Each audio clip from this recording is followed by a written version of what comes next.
Joey at Vic Soto, nagtatalo daw dahil dito. Hindi maiwasang mabahala na maraming Dabber God fans dahil sa umano'y nangyayaring problema ngayon sa paborito nilang noontime show na Itbulaga.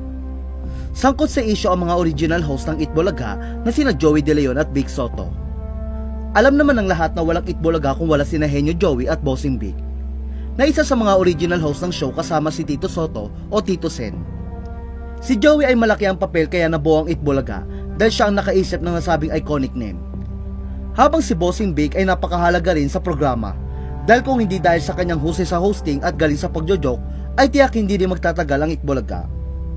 Kaya naman hindi pwedeng mawala ang isa sa kanila.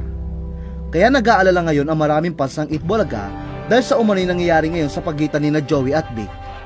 At ang ugat nga ng kanilang hindi pagkakaunawaan ay pera. Pinangangambahan ng marami na baka maulit na naman ang nangyari noon sa dating producer ng Itbulaga na Tape Incorporated. Kung matatandaan, ito rin ang dahilan kung bakit nagkagulo sa pagitan ng TVJ at ng may-ari ng tape ng mga Halosos. Hindi naman lingid sa kaalaman ng marami na kaya nagkaroon ng fallout sa pagitan ng TVJ at ng mga Halosos dahil sa issue tungkol sa pera ng Itbulaga.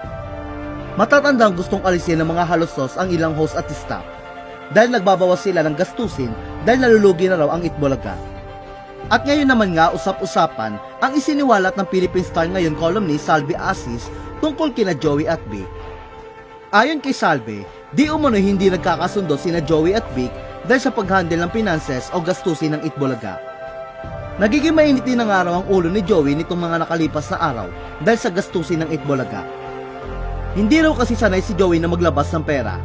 Nasanay do kasi si Joey na tumatanggap lang ng pera. Nasa adjustment period din umano ang TVJ dahil kinakailangan nga niyang maglabas ng pera dahil producer na sila ng Itbulaga. Bagamat marami daw kasing commercial load ang Itbulaga, marami rin naman daw ito expenses. Ani ni Salve, true kaya na medyo nagiging mainitin ang ulo ngayon ni Joey De Leon lately? At totoo rin ba na minsan, nagkakaroon sila ng disagreement si Vic Soto dahil sa issue ng pera? Mas sanay raw kasi si Tito Joey na tumatanggap kaysa maglabas ng datong. Medyo nag-a-adjust pa raw kasi ito sa kanilang pagiging producer din ng Itbulaga, tulad daw kasi ng ibang negosyo. Sa simula talagang kailangan mo muna mag-shell out para sa mga gastusin ng programa. Oo nga raw at marami naman itong commercial load, pero ang dami rin di umano expenses ang programa. Sa ngayon, wala pa namang payag sina Joey at Vic hinggil sa isyong nagtatalo sila dahil sa pera.